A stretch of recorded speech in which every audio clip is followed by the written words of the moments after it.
नमस्कार दोस्तों। कभी कभी यूं ही बेवजह किसी बात को लेकर हमारे मन में फिजूल तरह तरह के सवाल उठने लगते हैं। अगर कभी कोई हमें कुछ बात कह देता है तो वह बात हमारे मन में बार बार घूमती रहती है और उस बात को लेकर हम अक्सर बहुत तनाव में आ जाते हैं। इस वजह से हमारी सेहत पर इसका बहुत बुरा असर पड़ता है। तो इस बेवजह उठ रहे सवालों को कैसे शांत कर सकते हैं, बेचैनी को कैसे शांत कर सकते हैं और इस तनाव से बाहर कैसे निकल सकते हैं, इस कहानी में मैं आपको गौतम बुद्ध की ऐसी 4 आदतों के बारे में बताने वाला हूँ जिन्हें आप अपने जीवन में अपनाकर उस तनाव से बाहर निकल सकते हैं। इन आदतों को अपनाकर आप अच्छे कामों में अपना जीवन व्यतीत कर सकते हैं और एक अच्छी जिंदगी जी सकते हैं। यहाँ पर बताई गई ये 4 आदतें आपकी पूरी जिंदगी को बदल सकती है। अगर आप इन 4 आदतों को अपने जीवन में अपना लेते हैं तो फिर आप अपने जीवन को एक खुशहाल जिंदगी में बदल सकते हैं। फिर आपका मन कभी भी बेचैन नहीं होगा, न ही उदास रहेगा और न ही बेफिजूल के कामों में व्यस्त रहेगा। तो आइए इस कहानी को शुरू करते हैं। इससे पहले कि आप इस कहानी में खो जाएं, अभी इस बौद्धिकार वार्ता YouTube चैनल को सब्सक्राइब कर लें और अगर आप भी गौतम बुद्ध को दिल से मानते हैं तो कमेंट में नमो बुद्धाय जरूर लिखें। एक बार एक बौद्ध भिक्षु किसी पेड़ के नीचे ध्यान कर रहा था। तभी एक राजकुमार उस भिक्षु के पास आता है और उनसे कहता है, हे महोदय, आप हमेशा कहते रहते हैं कि ध्यान करो, लेकिन मेरे लिए ध्यान करना तो दूर की बात है। मैं कुछ समय के लिए अपनी आंखें बंद करके शांति से भी नहीं बैठ पाता हूँ।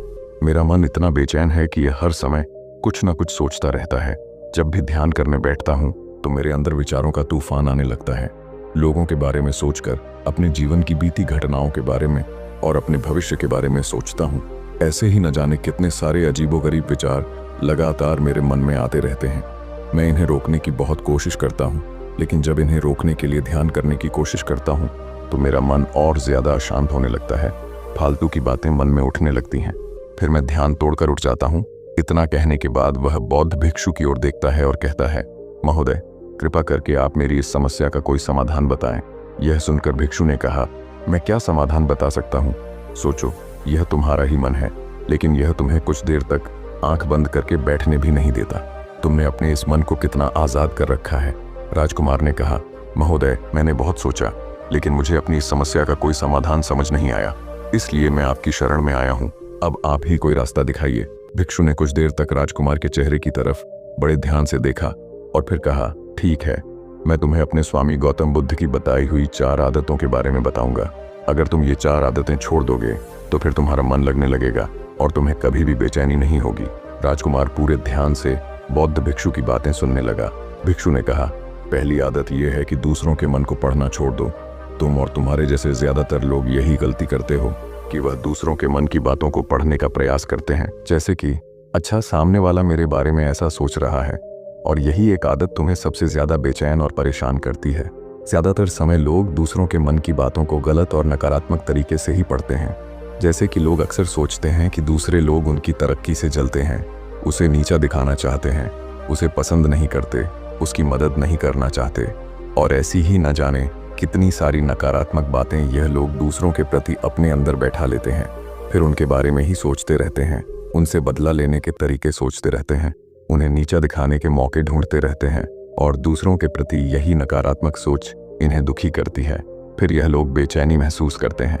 इसलिए दूसरे लोग क्या सोच रहे हैं इसका अनुमान लगाना बंद करो। दूसरे लोगों के मन के विचारों को पढ़ने की कोशिश करना बंद करो।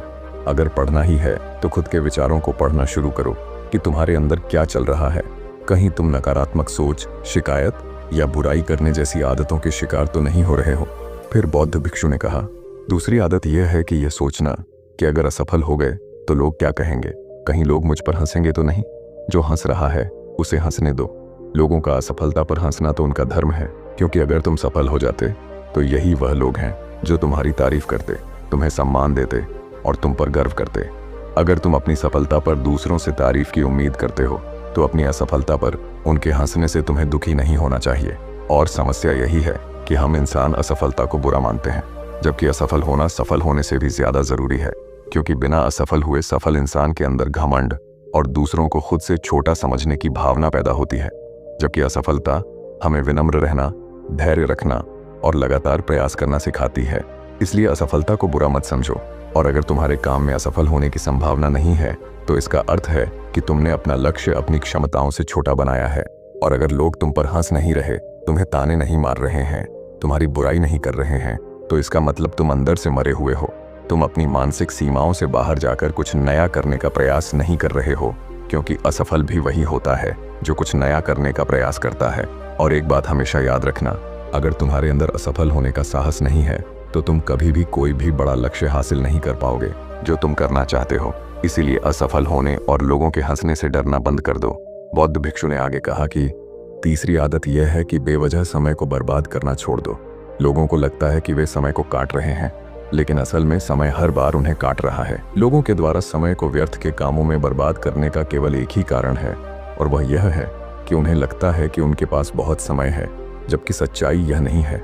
क्योंकि उनसे पहले वाले लोगों को भी यही लगता था कि उनके पास बहुत समय है, लेकिन उन्हें पता नहीं चल पाया कि कब समय बीत गया और उनका बुलावा आ गया।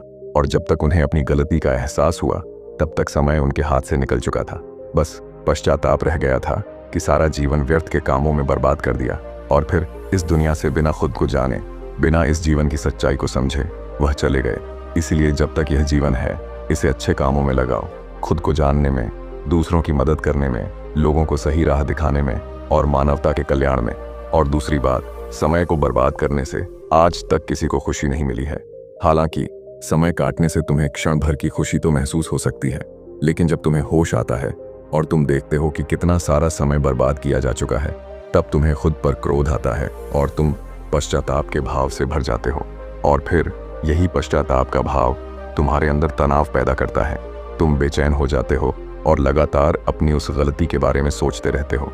फिर तुम्हारा किसी भी काम में मन नहीं लगता और तुम उदास रहने लगते हो, और यह चक्र लगातार चलता रहता है, जिसकी शुरुआत हुई थी समय को काटने से। इसलिए समय को काटना बंद करो और वह करना शुरू करो जो जरूरी है। बौद्ध भिक्षु ने आगे कहा, चौथी आदत यह है कि यह सोचना छोड़ दो कि मुझसे बड़े बड़े लोग नहीं कर पाए तो मैं कैसे कर पाऊंगा। असल में दूसरों से खुद की किसी भी चीज में तुलना करना ही व्यर्थ है, और यह तुलना करना ही हमें हानि पहुंचती है। सबकी परिस्थितियां अलग अलग होती हैं, सबकी सोच अलग होती है। और क्या हुआ, अगर दूसरे नहीं कर पाए तो हो सकता है कि तुम ही कर जाओ, क्योंकि अक्सर वही लोग इतिहास रचते हैं जिनसे ज्यादा उम्मीद नहीं होती। और फिर हो सकता है कि जिसे तुम बड़ा समझ रहे थे, जिसके लिए तुम सोच रहे थे कि उसने बहुत मेहनत की है, बहुत प्रयास किया है, उसने कभी उतना प्रयास किया ही ना हो, केवल मेहनत करने का दिखावा किया हो। क्योंकि ज्यादातर लोग कभी उतनी मेहनत करते ही नहीं हैं जितनी उन्हें अपने लक्ष्य प्राप्ति के लिए करनी चाहिए, और दूसरे लोगों के सामने यह दिखाने का प्रयास करते रहते हैं कि मैंने तो बहुत मेहनत की थी लेकिन मेरी किस्मत ही खराब थी। और यही वो लोग हैं जो दूसरों को बातों ही बातों में कहते रहते हैं कि जब इतनी मेहनत करने के बाद मैं सफल नहीं हो पाया तो तुम कैसे हो पाओगे। लेकिन अंदर ही अंदर यह इस बात को जानते हैं कि उन्होंने कभी उतनी कोशिश नहीं की थी जितनी उन्हें करनी चाहिए थी। यह बस दूसरों की नज़रों में अपनी इज्जत बचाने के लिए और इस डर से कि कहीं दूसरा व्यक्ति इनसे आगे ना निकल जाए, यह अपने अधूरे प्रयास से घबराते रहते हैं और दूसरों को डराते रहते हैं कि जब मैं नहीं कर पाया तो तुम कैसे कर पाओगे। इसलिए किसी दूसरे असफल व्यक्ति को देखकर यह सोचना छोड़ दो कि तुम भी कहीं असफल हो जाओगे। तुम बस अपना सर्वश्रेष्ठ प्रयास करो और बाकी सब समय पर छोड़ दो। भिक्षु ने आगे कहा, अगर तुमने यह 4 आदतें छोड़ दी तो तुम्हारा मन एकदम शांत हो जाएगा और फिर तुम जहां चाहो वहां अपना मन लगा सकते हो। इतना कहकर वह भिक्षु शांत हो गए और राजकुमार को भी अब समझ आ चुका था कि उसे क्या करना है। उसने मन ही मन उन 4 आदतों को छोड़ने का निश्चय किया। उसने उस बौद्ध भिक्षु को धन्यवाद दिया और वहां से चला गया। दोस्तों, हमें यह नहीं सोचना चाहिए कि लोग मेरे बारे में क्या सोच रहे हैं। अगर मैं कोई काम करता हूं तो लोग मेरे उस काम को लेकर हंसेंगे। इसके अलावा हमें अपना फालतू समय बर्बाद नहीं करना चाहिए। इसके अलावा हमें कभी भी यह नहीं सोचना चाहिए कि अगर किसी व्यक्ति से कोई काम नहीं हो पाया है तो मैं उसे नहीं कर पाऊंगा। अगर आप मेहनत से किसी भी काम को करते हैं तो कोई भी काम छोटा या बड़ा नहीं होता और एक ना एक दिन सफलता अवश्य मिलती है। तो दोस्तों, अगर आपको यह कहानी पसंद आई है तो इसे लाइक करें, कमेंट करें और अपनों तक शेयर करें, और हमारे इस बौद्धिक वार्ता YouTube चैनल को सब्सक्राइब करें ताकि आगे भी आपके लिए ऐसी कहानियां लेकर आते रहें। तो आज के लिए बस इतना ही, फिर मिलूंगा आपसे अगले दिन ऐसे ही एक और नई कहानी के साथ। और एक बात हमेशा याद रखना, धन्यवाद। नमो बुद्धाय।